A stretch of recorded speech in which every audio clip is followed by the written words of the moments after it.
All right. Wesley Thorpe is no stranger to hard work, long hauls, or pressure of performing under the bright lights. He's a 10-time NFR qualifier, a 3-time world champion, and one of the most consistent team ropers on the planet. But at home, he's just dad. Welcome to your Ag Empire, Wesley. Thanks for having me. Glad to be here.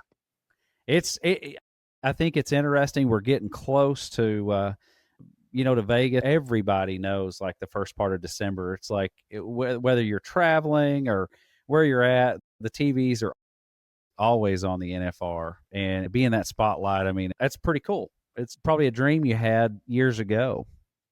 It is pretty cool. I remember stayed up late watching it every night growing up, and used to it was a lot later than it is now. So you had to kind of fight to stay up, and 2 hour time difference and all that. But I remember being a little kid trying to stay up late enough just to watch the team roping. Absolutely. Well, walk us through your start in rodeo. I mean, from junior high, high school to college. I've talked to your dad off and on, so it was interesting to get his take on you and your grandfather. Kind of introduced you probably earlier than your dad wanted you to Yeah. be roping. Sure. So yeah, I started, riding horses and stuff, and I mean, I messed around, roped the dummy, and competed little dummy ropings or something when I was 3 or 4 years old, and kind of rode a horse here and there. But about age 7, my granddad really started kind of getting me going, and he'd pick me up from school, and we'd go ride horses. He always had a lot of colts and young stuff around that he rode outside, rode on the ranch, and worked cattle and stuff. So I'd always be doing that, and so I just kind of knew he was going to get me every day and go do something. We'd do some chores and fence, whatever it was, and then we'd end up riding horses and kind of tracking calves around. And so I spent a lot of time doing that. And then as I got a little older, I kind of got that itch to compete. They were like, well, let's kind of see where you're at. So I was about age 9, I guess, when I started my first junior rodeo. And man, I was hooked. Like after competing, it was just the preparation became so much more fun to me, like knowing that I'm going out there working at something to compete. Once I got there, I liked riding, I liked roping, but we were just doing it because we did it. So when I got to compete and kind of got an itch to the competition, it was kind of game on after that. And I really liked it. And I loved the competition side of it. And then as I got older, probably 12, 13, started team roping more. I mean, I team roped some when I was 9 or 10, but I really got to where I liked the team roping more than calf roping. And I did both up until high school, but I just really got to focus more on the team rope. And I really looked up to the guys that were rodeoing professionally and making the NFR. And I just really wanted to do that. And I wanted to make that a goal to be able to rodeo one day for a living and make the finals and live that lifestyle. And I just really enjoyed that. So I'd say right in that 12, 13-year-old mark, I kind of set a goal to really give it everything it had to be there one day. Looking back, I didn't realize it at the time, but I always underestimated myself in that way. I didn't know that I ever would be good enough. Sure. And I Yeah. was scared to death to not be good enough. When I was at the top of my age groups growing up, towards the top, I mean, I wasn't ever at the top growing up, but I was up towards the top, and I always was still scared to death that I wouldn't be good enough one day. Do you ever feel like because you were striving so hard and pushing to be at the top, that you maybe miss some of the journey along the way, like the appreciation of the journey? Yeah, I still feel that way to this day. I have to sit back and reflect and be like, man, I'm so appreciative for getting to do this and getting to Yeah, live this lifestyle and be where I'm at and getting to do the things I get to do because it's something I could have only dreamed of as a little kid. My 10-year-old self couldn't hardly believe where we came now, but it's like I still feel like I have a lack of appreciation sometimes just because you're so hooked in the journey and where you're sure. going and the destination, and you're not enjoying the process as much as you probably should. But I think Yep. it also helps kind of get where you're going to. So it's a catch 22 there. I think it's really cool because I see my son, we'll let him just ride around in the pens or do whatever. And a lot of times, like, he'll get his rope out and he'll latch onto something he probably shouldn't have. But growing up in a ranching family and growing up in agriculture like you did, was it those little things that like kind of got you going? I mean, kind of really lit the fire? Like I got to drag a lot of calves and I got to, go work cows. My dad always had cows. My granddad had cows. So we had got to be around that Yeah. lifestyle a bunch. And I just enjoyed that. It helped with your riding, I mean, you got to ride a bunch outside. You got to ride different horses. You're riding young horses. You're just kind of always in the game, and you take some of that stuff for granted as you're learning because it's just part of it. The horsemanship side of it's so important. And like, I was just what I got to do growing up. So, I mean, it was pretty cool looking back. One thing that I've appreciated getting to know you is, and just following you through your journey, you have, in my opinion, been a good role model. I mean, what has driven you or kept you grounded in being a good role model for these younger kids that are watching you staying up Sure. late? I grew up, had a really good family. And we always, had a good faith. My mom and granddad, they always took me to church and raised me up that way. And I got to be around really salt of the earth people growing up in Throckmorton in that community. There's only about 800 people there, Yeah, but looking back, I mean, it's crazy the roads that all lead through there. The people that are doing things all over the world and have done some cool things. The Brown family and what they've done and where all their roads lead, and my granddad and the relationships he built, and learning that he was so good at, like, if he said something, that was how it was. Like that's just how he, yeah, he was never talking that wasn't exactly what he meant. His word was super, super solid. When I started getting out in the world and going and competing and at a young age, like I'd run into people all over. Oh, I know your granddad, and he did this, or he helped me with that, or he, they knew stories. And then as I started pro rodeo, and I mean, I'd be up north somewhere out, and same stories you hear about how credible he was and how solid the guy was, and then my dad, I mean, he was the same way. Like he was never going to tell a lie. I tell people he was the worst horse salesman in the world.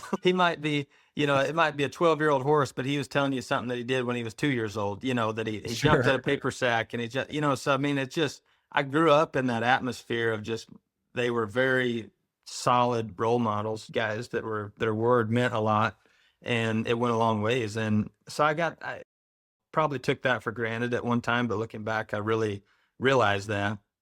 And then you learn too, like guys you look up to that are doing what you do. I always wanted to get around the Patrick Smiths and Tyler Magnuses and guys like that were successful in what they were doing. They were on a different path than a lot of guys. I mean, they put in longer hours and they just did things different, and they're very solid guys too. They were successful and they worked hard, and there was a reason they attracted a lot of other talented people around them doing what they're doing. So Sure. I love that, and I commend you for being a good role model. And and it's something good that we can show our kids. I know, I want my kids to know you, to aspire to watch you and see you go through your journey, because we need good role models out there. We do in this world. I mean, there's so many negative things that are out there, and this is definitely one that I would encourage you, for our viewers and listeners out there, to check out Wesley, follow him on his journey. He's a good role model. I read a quote from you recently, and it was, from a 30,000-foot view, it looks like a fairy tale career from a young age, and it has been more than I could have dreamed of. But I still got knocked down a lot and had some growing pains. Tell me about that. it's one of those things. I remember one thing that sticks out to me, and you see things all the time about how you never know how close you are to getting somewhere.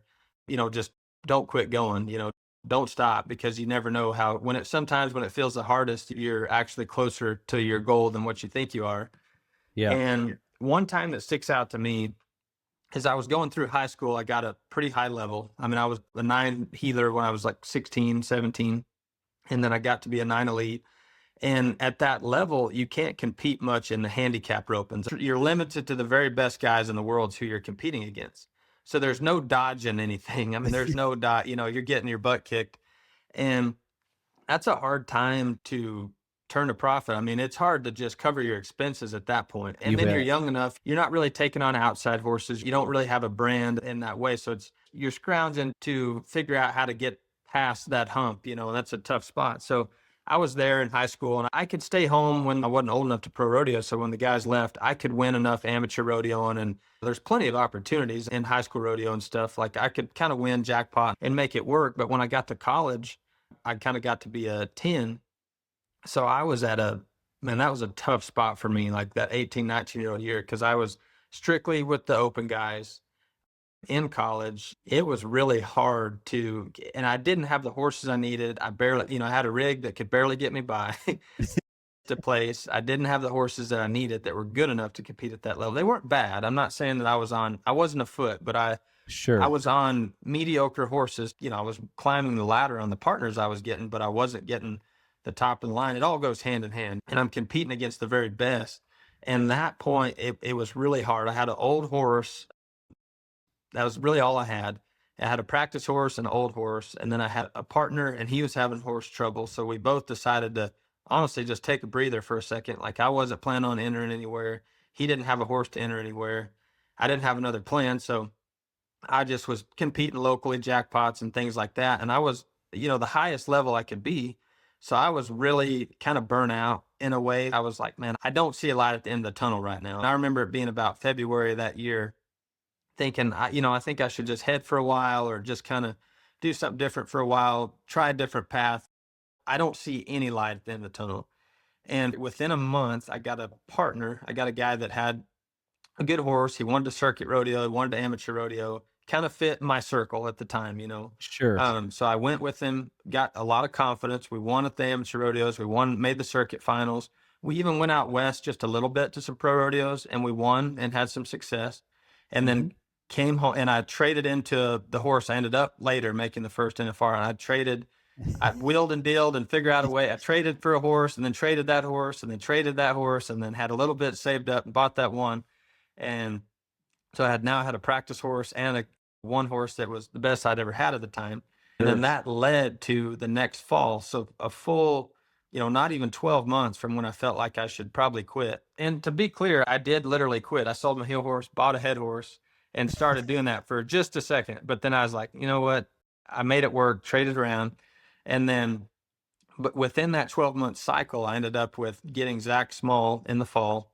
I Uh-huh. won a bunch at the US finals in Oklahoma City, and then got a partner that we ended up making the NFR the following year. So, within about 8 months, I felt like I had no chance. I ended up with a partner that led me to my first NFR. So at That that is awesome. time, looking back, it's crazy how close I really wanted to not necessarily give up. I just felt like, man, I don't know if this is the best path for me. Like, I don't know that it's in the cards for me. I feel like I've climbed the ladder to the top of the handicap system, and I'm stuck at a spot where I just don't see. I was always afraid of being the guy that wasn't good enough and then tried to play this game and it just wasn't able to make a living doing it. I was like, man, I don't want to be stuck. Like, I need to make sure I'm on a path to set myself up for later. I don't want to be 30 years old, rodeoed, and have nothing to show for it, and then go start a career. I'm like, hey, if this isn't for me, I need to go a different path.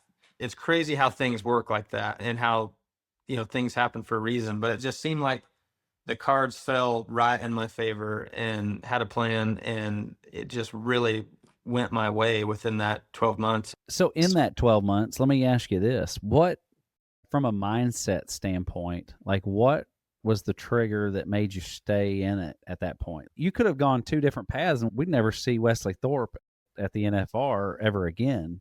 For me, I've always been big on like finding a foothold and like try to build some confidence, build some momentum, try to get things going your way. You don't have to tackle it all at once. And it seemed like when I got the partnership opportunity, he didn't want to go full time pro day, but he wanted to Sure. go in that circle. And like that gave me some confidence when I could win with him. And we set a plan of what we wanted to do, go to the circuit rodeos, amateur rodeos. We made both finals. We, did well jackpot, and we kind of just got a foothold there. And I just felt like I went from just gaining my confidence. The Texas circuit is as tough as anywhere. It's 8 of the 12 guys that are there NFR qualifiers, and the other 4 have probably made it before or either going to make it one day, more than likely. And so it's like that gave me some confidence, and it's like, okay, I think I'm good enough to do this. Let's keep making progress, keep climbing the ladder, keep getting better horses. And I remember going that next fall, I entered the U.S. finals in Oklahoma City. And my plan was I didn't have plans to rodeo full time the next year. I always wanted to make sure I was set up for it, but I was going to enter the winter rodeos. You bet. And at the U.S. finals, I pretty much went all in. I had like $10,000 in entry fees. I entered everything I could with the best runs, and I won like 110,000. And so right after that, about a week later, Zach Small called me. He said, "Hey, we had won some together open at the open Yeah. jackpots." He said, "Hey, I've got 1 year to rodeo. I'm going to start vet school.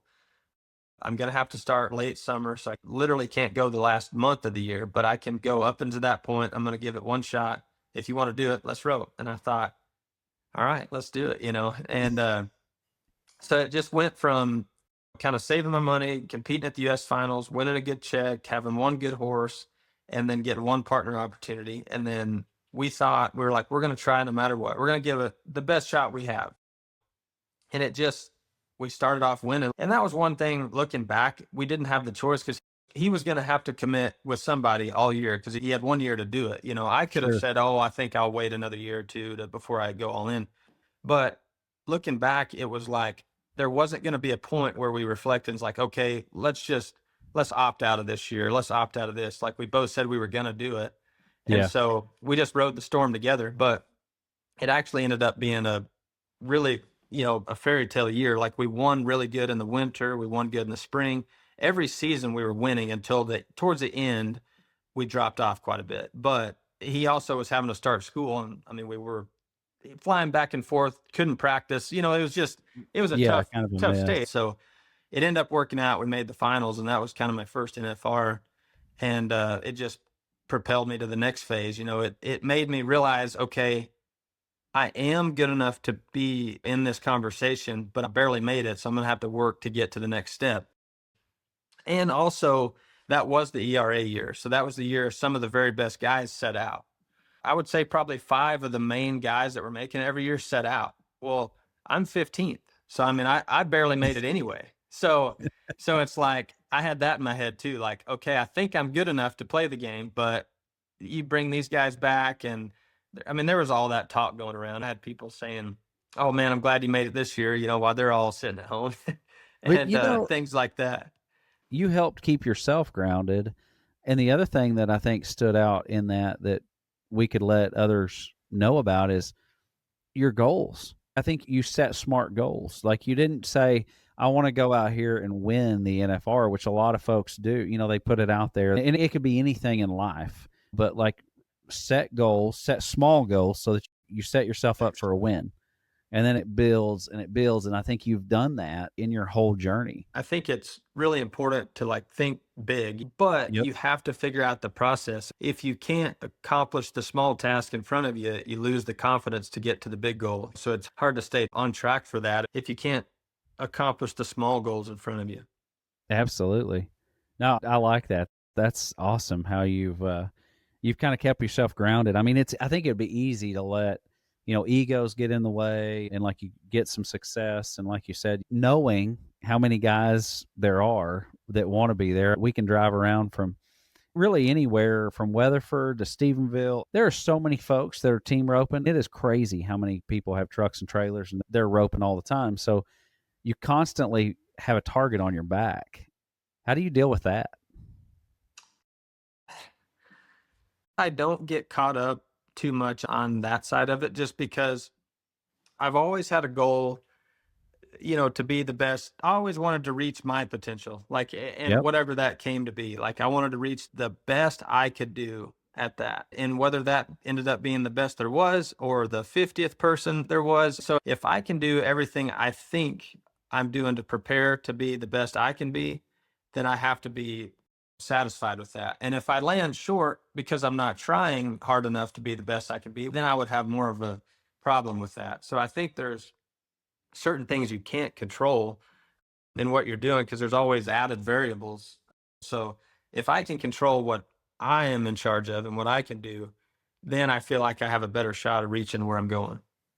For our young listeners, I want you to really take what he just told you because this man's been to the top of his sport. Whether you're playing basketball, running cross country, or you're into rodeo, like realizing that you're in competition with yourself. And that's the biggest piece. The world's big enough for all of us to be here and to work. And some of us are willing to put in that extra work and to push ourselves and to continue to push ourselves. And I think you've demonstrated that. And you've also let our listeners know that that is the secret sauce. That I think you're not worried about the next guy down the line. You're worried about what Wesley's doing today. To be honest, like the first several years rodeoing, I was always trying to compare to other people, and Yep. like I was doing good about staying within my bounds, but I would make mistakes trying to do things outside of what was in my realm. And that's Sure. where I made most of my mistakes. But for me, it's like I almost got intimidated watching everybody else, too much. I'm like, because I'm a fan of the sport also, and like I like watching, but man, these guys are so good that if you get caught up in what they're doing, it's like my strengths have to be somewhere. It doesn't necessarily have to be their strengths. I don't have to try to do something outside of what I'm capable of doing because everybody runs their own race. So I had to learn from the best guys, but also learn what worked for me the best too and how to stay focused on that. So shifting gears a little bit here, not only are you battling, you're climbing the ladder, you're doing as good as you can, you're building, you're gaining momentum. Then all of a sudden you get married and you have a kid. And then how does that fit into rodeo? Yeah, I was young. I was 21 when we had our first son, Matthew. And for me, it really helped. It was probably the best thing that ever happened to me, honestly, over time. I mean, outside of just him being my son, but I mean, professionally, even it was the best thing that happened for me because it put so many things into perspective. I was thinking outside of not just myself, but for my family and everything that entails. And like, there was no, oh, we'll figure it out one day. It was, hey, we're going to get organized better now. I was going to try to learn everything I could now and get ahead of it. And it just kind of helped me stay focused. And it just helped me that much more, put things in perspective and take everything I did more seriously.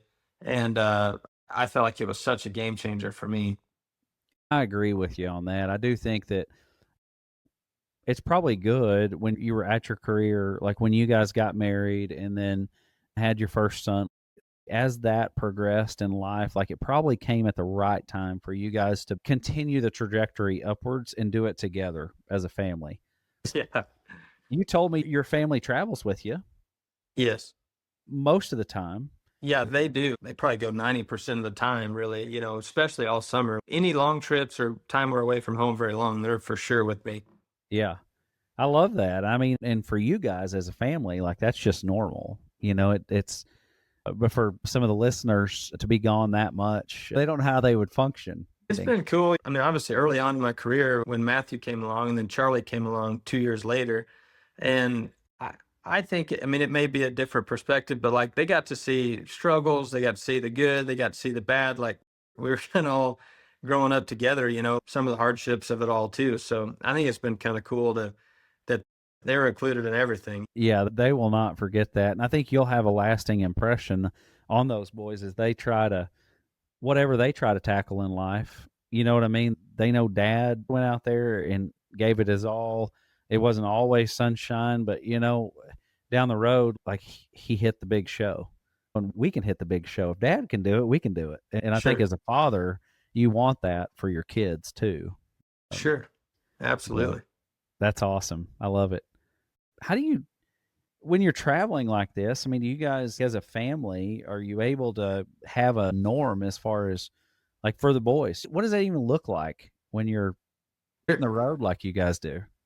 So now it has gotten so much better even over the years because we've met so many people all over. I mean, we have really good friends and relationships all over the world, really anywhere we go. So we get to spend time with people that are like family Mhm. when we're out there. So we always try to find, go stay with friends and if we have a downtime or a day off or whatever, and they get to do so many cool things, whether it's fishing or playing in the water or swimming or roping with other people, they get to rope some while they're out there too. We do most everything together in the summer. It's pretty busy. So like they'll stay in one location for a few days and Tyler and I might have to fly somewhere and fly back.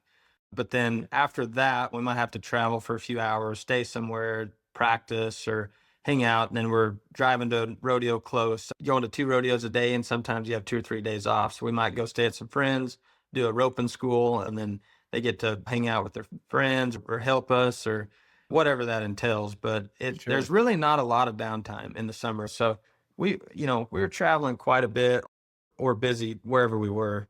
Well, how do you stay sharp all year long within Empire Ag? Like the three foundations, is body, mind, and spirit.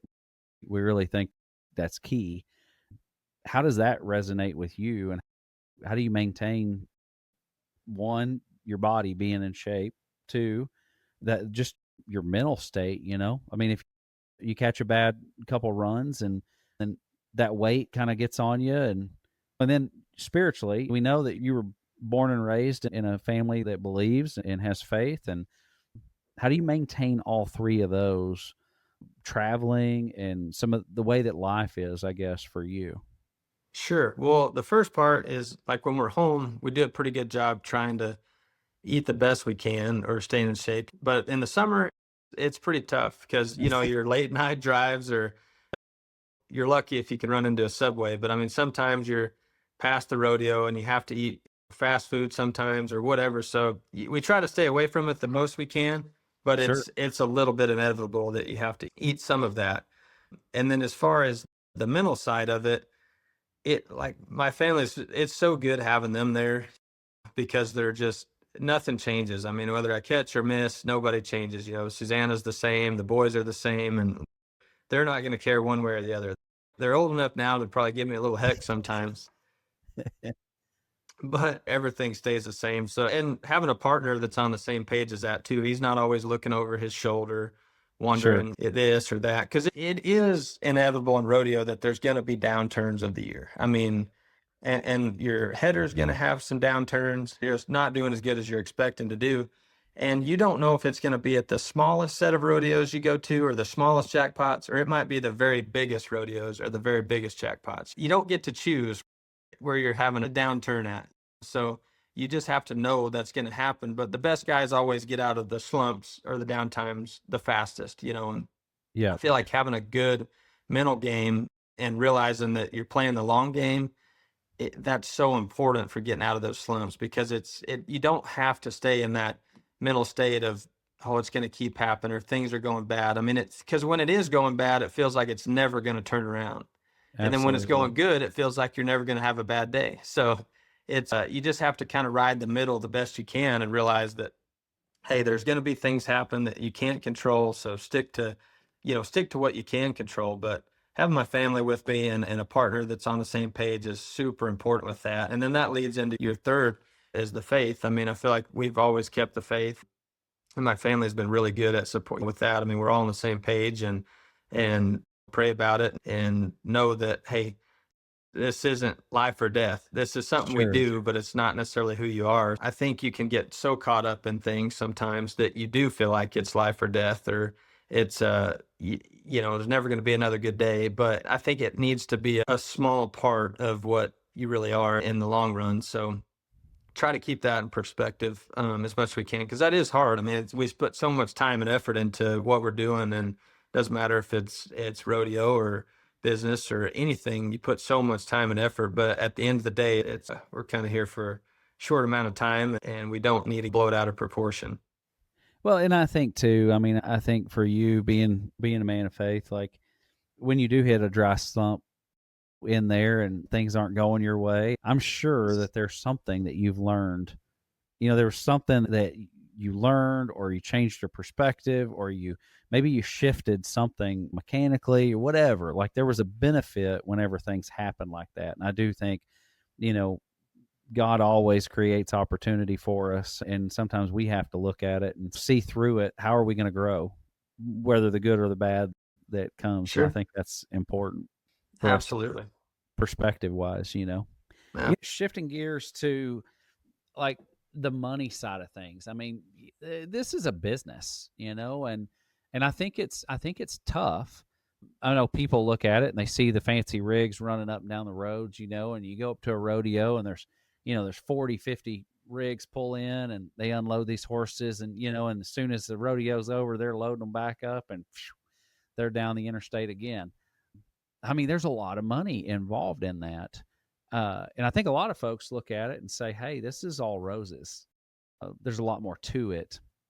Could you shed a little bit of light, with what you guys go through? I mean, even in the early years, like you said. It's a very expensive to start up, and you can, that's the thing about rodeoing is there's so many fixed costs into it every year. Your fees are going to be the same.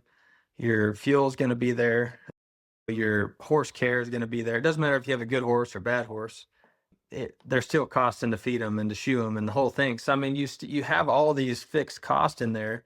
And to get started, for me, like I started out with the most basic rig possible, like, which I was fortunate. I won a truck when I was a kid and won a stock trailer when I was a kid. So like I had to start there to at least get me going into college and stuff. But those first few years, you're always trying to get a rig that's safe enough to get you down the road and get a horse that's good enough to win on.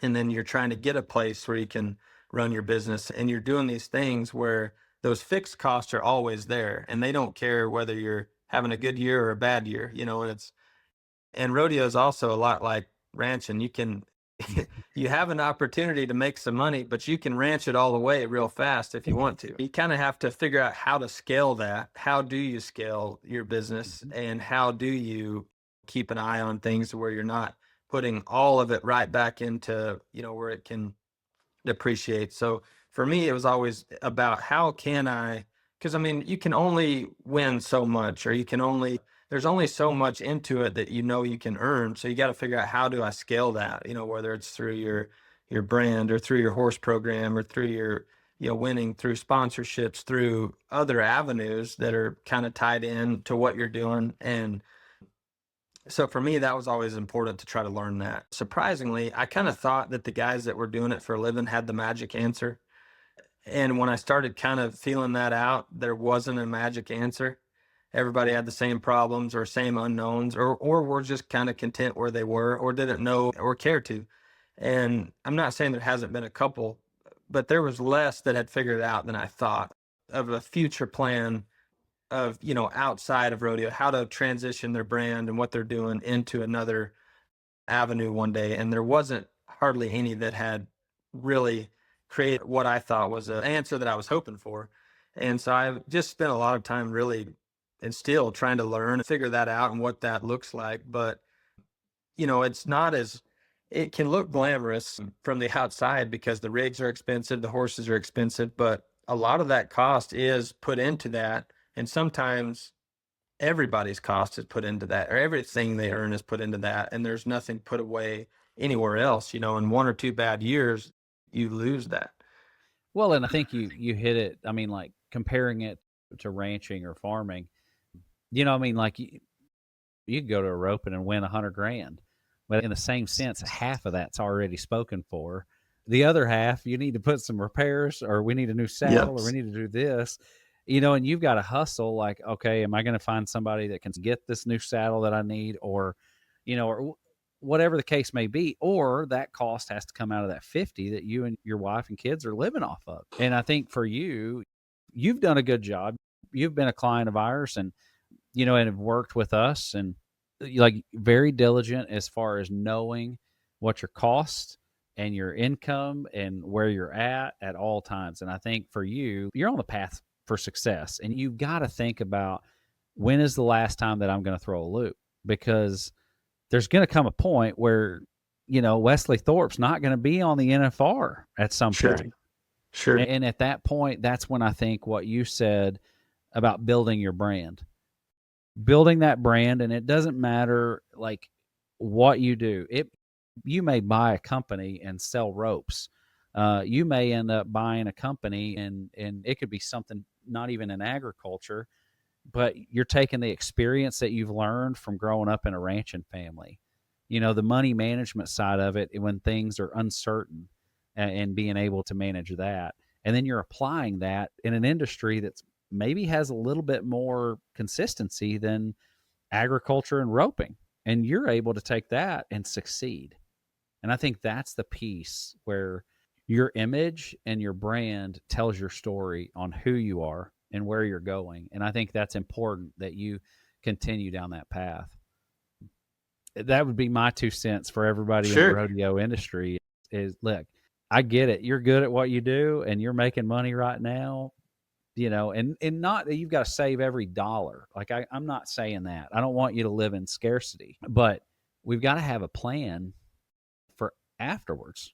We put on some youth events and stuff, and Tyler and I do. That's kind of taken off. We didn't really expect it to be that big, which not that we're doing that to make make a bunch of money, but it's good for branding and meeting people. And Yeah. that goes back to like my goal when I first started rodeoing is how many people can I meet? We're getting to be in front of new people all the time in different areas of the world, different networks, doing different things, and I've just gotten to meet so many different people through really good relationships and form good relationships with, and I just feel like whatever you decide to go into, that's always valuable. Not that you're meeting someone looking for something, but it's just knowing where everybody's at, and you never know when you're able to help somebody else or where they're able to, it's just Yeah. networking and communicating to where, and that was kind of one thing I tried to always do is how many people can I meet and how many new faces can I get in front of? And you never know, it might be 20 years before anything ever comes of it, but you never know. But like you're building that groundwork now, and I think it's important and you're doing the right things. What about, money management? I mean, do you feel like in your sport, do you think folks are blowing money? Are they managing it? Are they saving for a Well, rainy day or the biggest thing about rodeo, it comes down to there's no lack of what you can spend. And sure. literally, like you could buy the biggest rig, you could buy the nicest horse, you could buy another nice horse if you want. And then if you play like the futurity industry, like you can breed them, you can raise them, you can buy Yeah. more. And one thing that's always scared me, and I like the futurity game. It's just fun for me in a way to be a part of it. I'm not very involved, but I, uh, it's just, you're, like I said, your costs are fixed and it doesn't cash flow unless you win something or you sell the horse, or you breed something so like, I was always scared to get too tied in to horses. Like I had a plan to build up, X amount of first string type horses, X amount of horses that were appealing to the public, and then cut it off. Don't get more than that tied up in it. Yep. And then this always moves. And then I try to do that in percentages, basically. Like Hmm. I save X percent and that goes towards horses. X percent goes towards maybe investing or maybe saving for a rainy day. And then X percent went for, investing for the future. And the more I tried to learn, the more I put some of that percentages towards something I cared about in the short term, whether it was real Sure. estate or something of that. And then eventually they kind of get their own legs and can go is the goal. But it's, I just think it's very easy in what we do to not look at it in terms of percentages because there's just so many ways you can spend money. Sure. You might get ahead $5,000. Well, there's a nice saddle over there for sale for 3,500.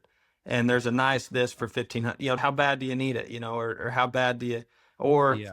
or I could build this on my place for $50,000, to have a nice, well, how bad do you need that right now? Or could it be used better somewhere else? Or you could get ahead $200,000 and you could easily upgrade your trailer, buy a stock trailer, and you buy another horse and you're done, so Sure. if you don't have a plan of where it's going, it is It'll so just easy. vanish. You could spend 2 million as fast as you want. You could spend 3 million as fast as you want. It doesn't matter. The number does not matter. Go buy a stud in the futurity business and you go upgrade your rig and there goes 5 million. You know what I mean? It doesn't matter where it goes. So it's like you've got to have a plan on how it comes back and make sure it aligns with what your short-term goals are. I love that. It really is crazy. I mean, like you said, there are different levels of expenditures that you could, I mean, you can put yourself out of business as quick as you got into it really quick. We talk about the horses. Now, what percentage of the horsepower is your success? I would say like 50% of it, in my opinion, is the horse to compete at a good level. Like it's half the battle is having a good horse, but to get you over at the very highest level, once you get, because I can't say that like if you're number 3 handicap, a horse is going to be 80% of the battle, right? Like it's going to give you a chance to do your best over and over. So I would say half the battle. But then once you get towards the upper echelon to the top of your tier or level, I would say it's like 80%. Oh, You wow. know, it's like once you get to a high level, like it's 70 or 80% of the battle. And then, the super, super good ones might even help you get over that hump. So it's a it's a very high percentage at the highest level of where you get to. I mean, I've seen some of these horses that a good friend of mine, we were riding through some wheat pasture calves, and like this particular horse had competed at the American, done some different things. And I personally didn't like riding that horse, Sure. but there were folks that bought it for a lot of money. And do you find in the horse industry, I mean, have you ever found instead of spending 100 grand or 50 grand on a horse, have you ever found that diamond that was the $5,000 horse that you had to put a few little buttons on? You got it where it needed to be. And The horse I won the world on in 2019, I bought him in 2018, and there had been two really high level guys pass on him. He just One thought he might be a little too slow footed, and the other one thought he was a little strong in some areas.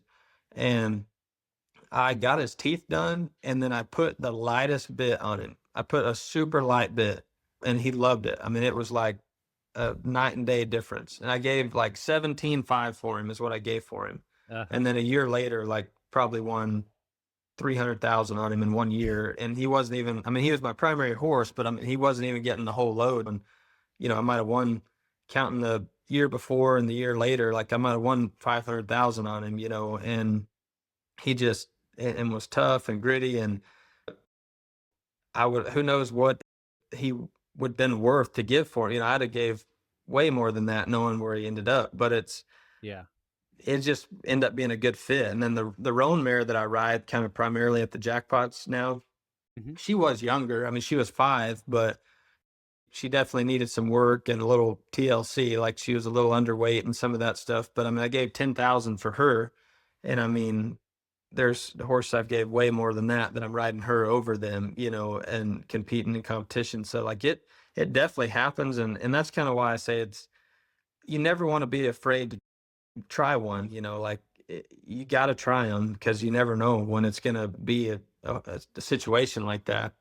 Well, and I was going to ask you this. I mean, for folks that are wanting to get into the sport and they are intimidated because they're like, "Hey, I can't get in because I can only spend 30 or 40 or $50,000 to get a horse." Do you think it's a lot of this goes back to one, finding something that fits? I mean, and it from a budget standpoint, like, is there those horses out there? I mean, I know even in just good old ranch horses right now are higher than a cat's back. I mean, you just like right now you can't hardly find anything for a value, it seems like, anymore. I wouldn't let the sales intimidate you, like the online sales and the in-person sales. Like I wouldn't let them intimidate you just because they're really promoting the higher end of what sells. I would try to find somebody you trust to consult you Sure. a little bit, but a lot of times people buy what they don't necessarily need. They want to buy the $75,000 fancy, pretty young, flashy horse where if they bought a 12-year-old, and it can be good looking, but they might could buy a 12-year-old nice solid horse for a third of the price, Sure. because there's different people that in different markets. I mean, there's guys, they're not trying to hit a home run on a horse. They might have 20 in it and sell it to you for 25 and be happy to do it and give you some lessons along the way. And you just got to find the right people that are willing to do that. That way you can get into the game. I mean, there's some for 15,000 out there. I mean, you might or 10,000 out there that you don't know where they are, but you're way better off finding somebody you trust to kind of steer you in the right direction and realize that you don't have to necessarily spend the 100,000 just to play the game. I'm glad you said that because there's a lot of folks that have asked, and there's a lot of interest in getting into the sport. But again, they don't know who to trust, who to buy a horse from, and I think there's a lot of avenues out there for for folks that that are trustworthy, that can kind of get them into the industry. And Well, one thing that's going to happen, in my opinion, is this influx of breeding that's going on in the horse market. There's a huge number of horses getting bred. And I think the really elite horses are going to continue to go higher, and which hard to even imagine that it's going to get higher, but I think it's going to get higher and higher. But I think the good horses are going to fall through the cracks and get cheaper. And I don't mean cheaper. I just mean more reasonable. You're going to see a lot of horses that people have a lot of money in, because team ropers haven't gotten used to losing money on horses yet. sure. Through the prospect phase, the cutters, the reiners, the cow horse are all used to, okay, they got 80,000 this horse in training. Well, we got to sell him for 30 to a non-pro rider. He wasn't good enough or something. And the team ropers are all think they got 80,000 in training. He's worth 85,000. And realistically, he's worth 15. And it's like, that's going to have that. There's going to be a big correction as far as that goes, because everybody thinks they can breed, raise, and train and play that game, which everybody can, but it's not everybody's going to get their money back out of their horse. I mean, with this influx of breeding going on, there's going to be a slip through the cracks on a lot of good horses. Well, and I think too, it goes back to, like we had talked earlier, just brand recognition and marketing. And, and if we've got this one stud that's the name stud of the year, and we've got 50 horses, out of those 50, 30 are owned by this guy, and he's able to push the price up to 75 to 100 grand. And then some of these smaller breeders are not able to get their name out there, and they may cut loose of those for 10 to 15, just hoping to break even on the stud fee. That's where I think the value is going to be found, possibly in the. And we haven't gotten there yet. It seems like everything's high. No, it's high, but I think they can't keep, as many are getting bred, there's going to be some for sure fall through the cracks, which there are a lot of them are getting sold younger, and that's the goal. Everybody wants to sell the yearlings and 2-year-olds for high price, but it just, these ones that are getting trained and finished out, they're just not everything can get their money all the way back out of them. Totally agree. Looking ahead, at industry and growth, where do you see the team roping heading right now as a business? Well, there's more people, like you said, wanting to get in the game than ever before. Like my perspective, and I do a lot of clinics and schools over, and we did a sled roping last spring over at East Texas, like for true beginners. And from what I've noticed, I think there's a higher number of beginner ropers than there are that even have a number, that even are handicapped and have a card, a global card and all that. So, which I'm almost positive based on the data, that's true. But I think there's going to be a big number of very novice ropers getting in the game. I think there's more people that are finding attracting to play the futurity game. I mean, I think the breeding and the really high powered studs and the specialized breeding of team roping horses are going to get higher and higher as far as just more notoriety on it. They're creating better loopholes and programs and for, the studs to kind of influence some of the side pots and fund these things to where there's going to be more bigger events happening in the futurities with a lot of added money and a lot of guys really committing to doing that to earn some pretty good money. So I think that'll keep continuing to grow. Do you think that's going to continue to push that direction where these big name studs are going to kind of really try to drive the numbers? Yeah, I mean, I think so. It's happening. There's all kinds of side pots and incentives nowadays.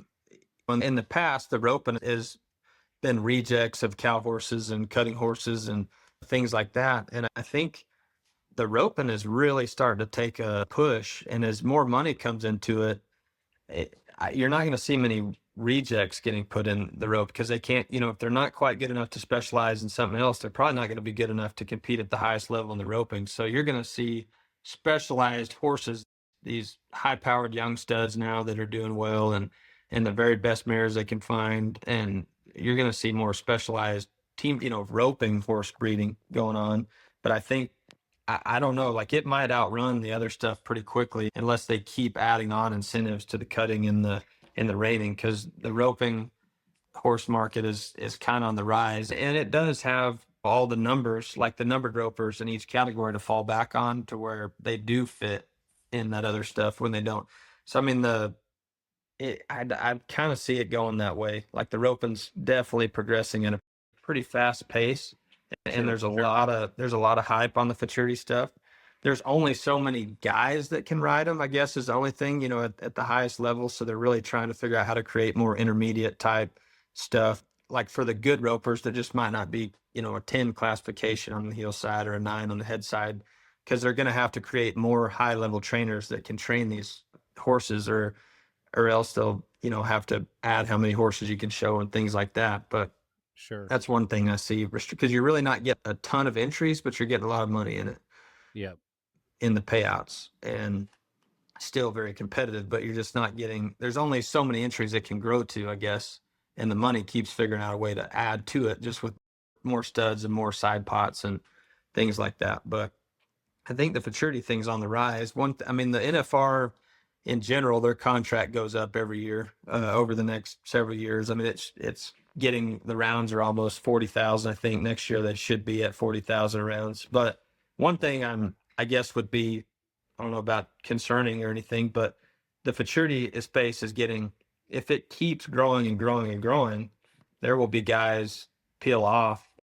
Already have a little bit, one or two have peeled off from the rodeos trying to make the NFR to focus on Futurian because of the money coming to it. But Gotcha.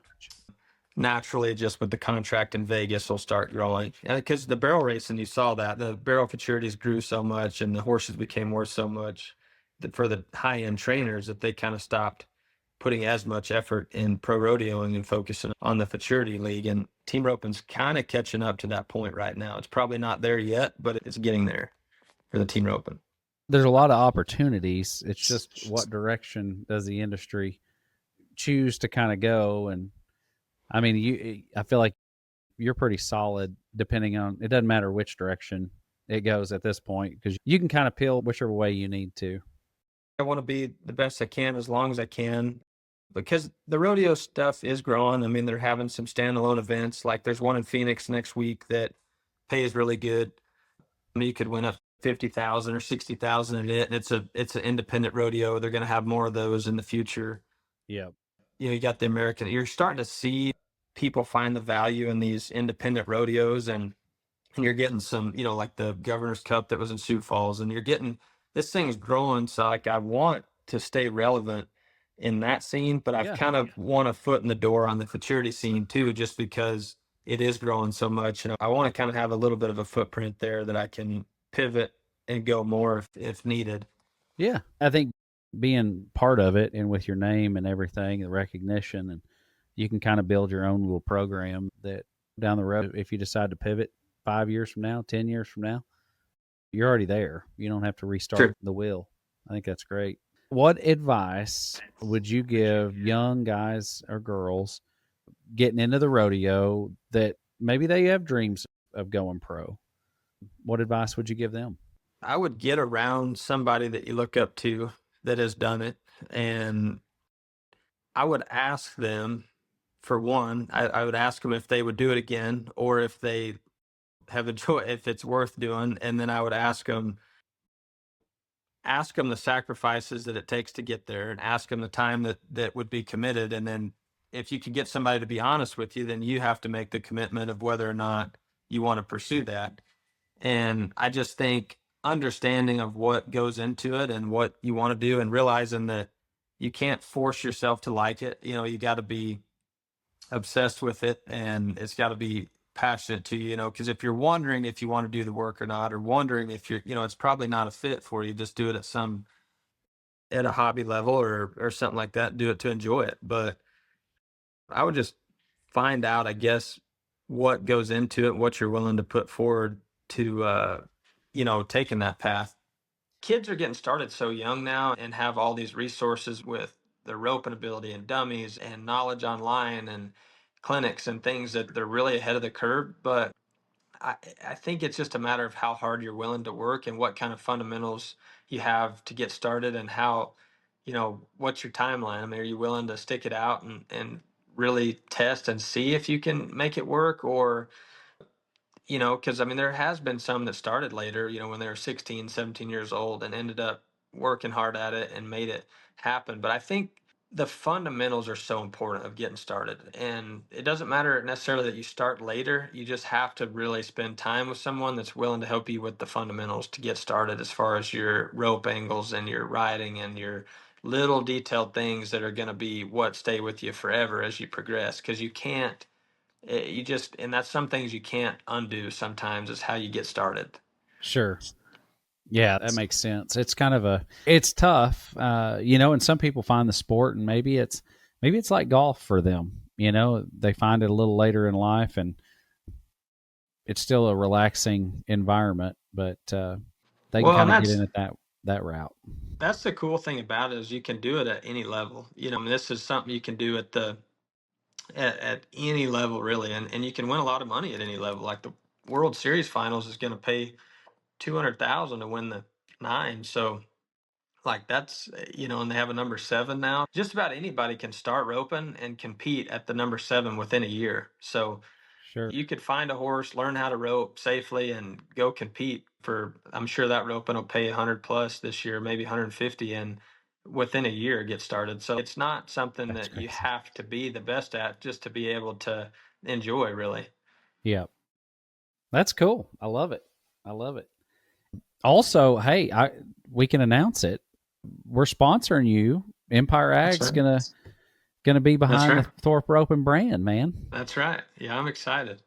I'm We, with the bookkeeping side for probably almost 2 years now, yeah, and it's been awesome. So it's been a really good addition for me, and I'm excited to be a part of the whole thing. I know we're excited to get you in the consulting side of it also, because I feel like from a CFO level and kind of looking at your growth and where you want to take your business down the road, I think it's going to be a great thing, and I think there's a lot of opportunities there. We've got EA Capital that's coming on board. We've talked to some folks that are in the roping side of things that are looking to Sure. go into the ranching side of things, Sure. which I mean that's it's a jump, but at the Sure. same time, it's that what if in business that we were talking about earlier. You knew it because you grew up in a ranching family. There's always so many variables in that business, and I think if someone gets started early, it really helps. Absolutely. No, And I think it's a great fit. we're glad to have you. We're glad to help you out. I think you're one of the few that's a good role model. You maintain that, and I think you're good with kids, and you're showing that keeping the family with you on the road. All of that, I think, is great. So, if this conversation fired you up or made you rethink the way you're running your own race, share it with a friend, leave us a review, and keep on building your empire. Wesley, have a good day, brother. Hey, thanks for having me. You too. You bet.